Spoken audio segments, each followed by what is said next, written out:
Assalamualaikum warahmatullahi wabarakatuh. Di sini saya akan membawakan tugas farmakologi. Pertama-tama, perkenalkan nama saya Hairunisa Diani Fitri dari kelas 1B Prodi D3 Kebidanan. Tujuan saya adalah ingin mempresentasikan mengenai obat antibiotik dan juga obat emesis. Yang pertama ini saya akan membahas mengenai antibiotik. Nah, antibiotik itu apa sih? Nah, antibiotik ini merupakan zat kimia yang dihasilkan oleh mikroorganisme yang mempunyai kemampuan dalam larutan encer untuk menghambat pertumbuhan atau membunuh mikroorganisme.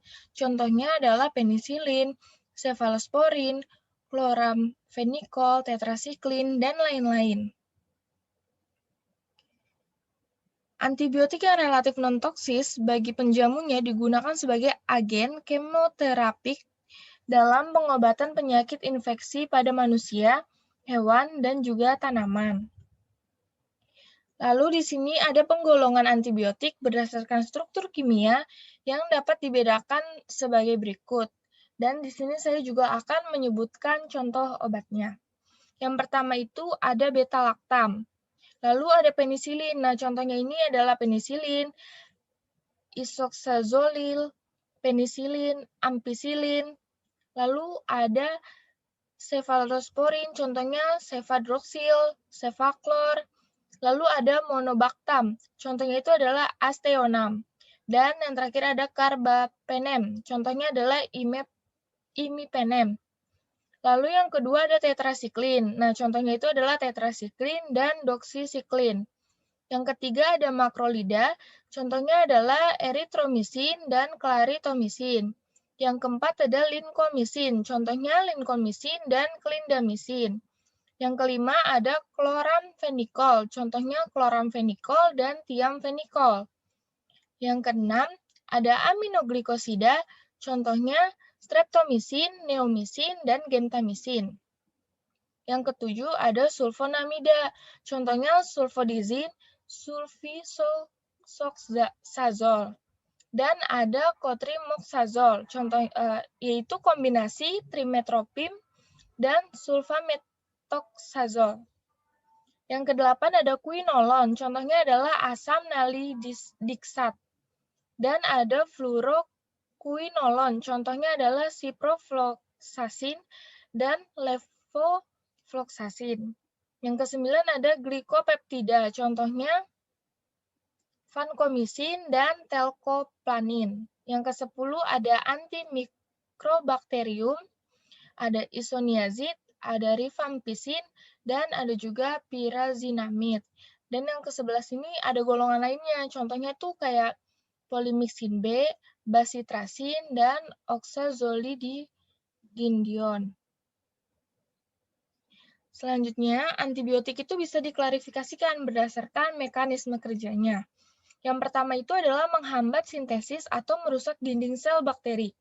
Jadi dinding sel bakteri terdiri dari polipeptidoglikan, yaitu suatu kompleks polimer mukopeptida atau yang disebut dengan glikopeptida.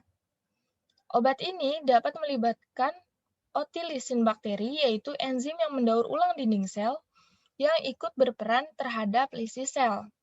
Nah, antibiotik yang termasuk ke dalam kelompok ini seperti beta-laktam, yaitu penisilin, cefalosporin, monobactam, carbapenem, inhibitor, dan beta-laktamase. Lalu ada bacitracin dan vancomycin. Pada umumnya, mereka itu bersifat bakterisidal. Lalu yang kedua itu adalah memodifikasi atau menghambat sintesis protein. Sel bakteri akan mensintesis berbagai protein yang berlangsung di ribosom dengan bantuan mRNA dan tRNA. Penghambaatan terjadi melalui interaksi dengan ribosom bakteri. Yang termasuk dalam kelompok ini tuh contohnya adalah aminoglikosid, chloramphenicol, tetrasiklin, makrolida yang terdiri dari eritromisin, azitromisin, dan claritromisin. Lalu ada clindamycin, ada mupirocin, dan spektinomisin. Selain aminoglikosida, pada umumnya antibiotik ini bersifat bakteriostatik. Lalu yang ketiga adalah menghambat enzim-enzim esensial dalam metabolisme folat. Misalnya adalah trimetropin dan sulfonamid. Nah, pada umumnya antibiotik ini bersifat bakteriostatik. Lalu yang keempat adalah mempengaruhi sintesis atau metabolisme asam nukleat, misalnya adalah quinolon. Yang kelima adalah mempengaruhi permeabilitas membran sel bakteri. Nah, antibiotika yang termasuk adalah polymyxin. Selanjutnya adalah aplikasi dalam pengobatan antibiotik. Nah, di sini yang pertama adalah amoksisilin. Amoksisilin ini dapat dibagi menjadi dua, ada amoksisilin per oral dan juga amoksisilin injeksi.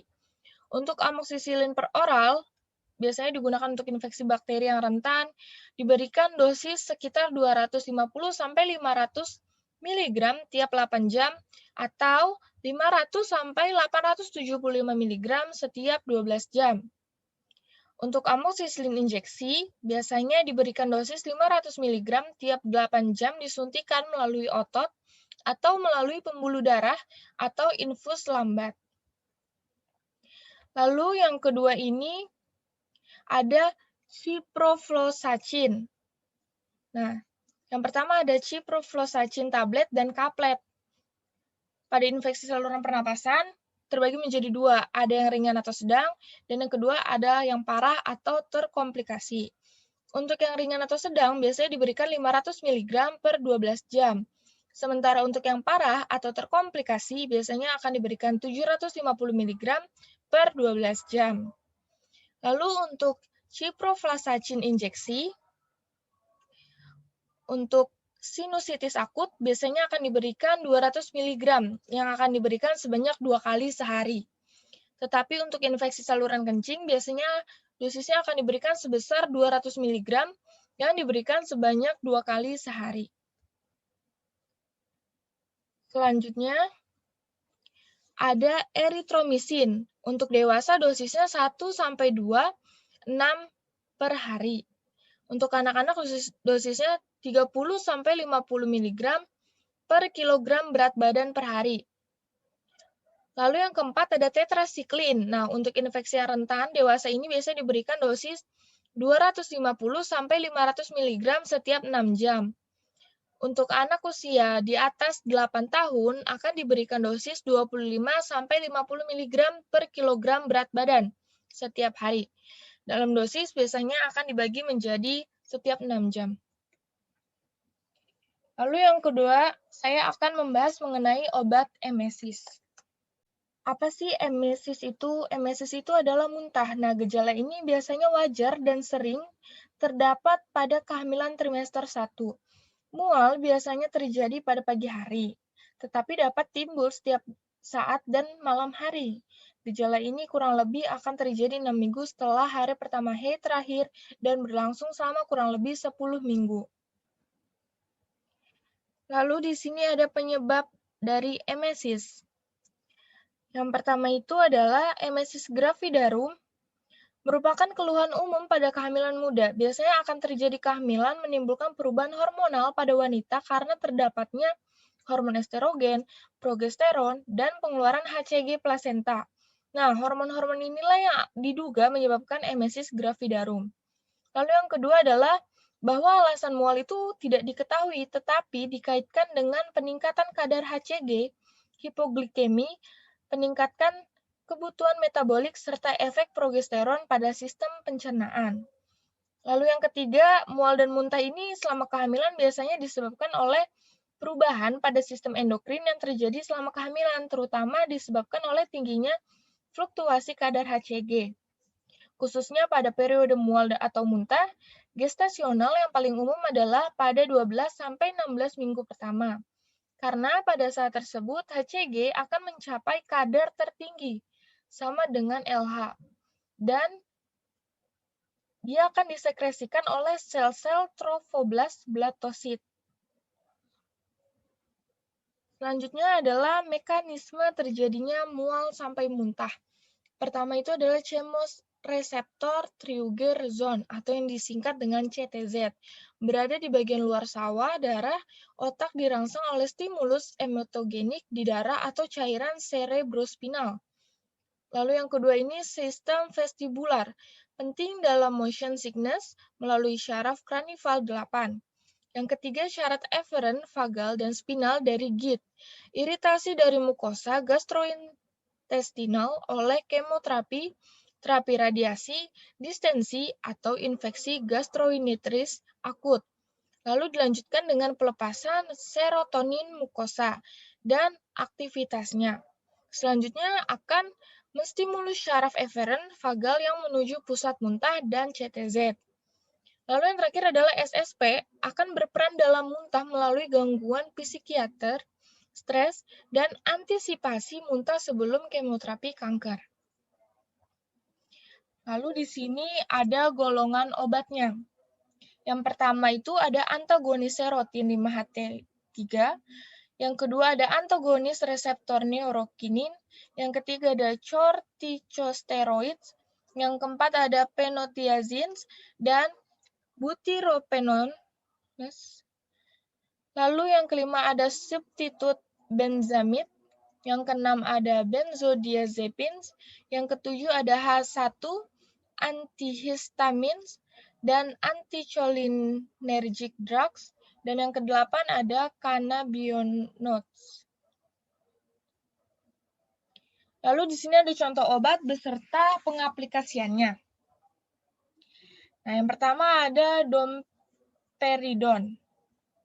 Untuk dewasa, dosisnya akan diberikan 10 mg 3 kali sehari, dan untuk anak-anak di bawah 12 tahun atau yang beratnya di bawah 35 kg akan diberikan 250 mikrogram 3 kali sehari. Lalu yang kedua ini ada metoclopramid HCl. Untuk dewasa akan diberikan 10 mg 3 kali sehari, dan untuk anak-anak 0,1 sampai 0,15 mg per kilogram berat badan 3 kali sehari. Lalu ada promethazine. Untuk dewasa diberikan 12,5 sampai 25 mg 4 kali sehari. Dan untuk anak-anak usia 5 sampai 10 tahun akan diberikan 12,5 sampai 37,5 mg per hari. Lalu ada ondansetron. Untuk dewasa akan diberikan 4 mg melalui injeksi intravena. Untuk anak usia di atas 1 bulan dengan berat badan kurang dari 40 kg akan diberikan 0,1 mg per kilogram berat badan melalui injeksi intravena. Sementara untuk anak usia di atas 1 bulan dengan berat badan di atas 40 kg akan diberikan 4 mg melalui injeksi intravena. Terima kasih, sekian pemaparan dari saya. Kurang lebihnya, jika ada salah-salah kata mohon dimaafkan. Wassalamualaikum warahmatullahi wabarakatuh.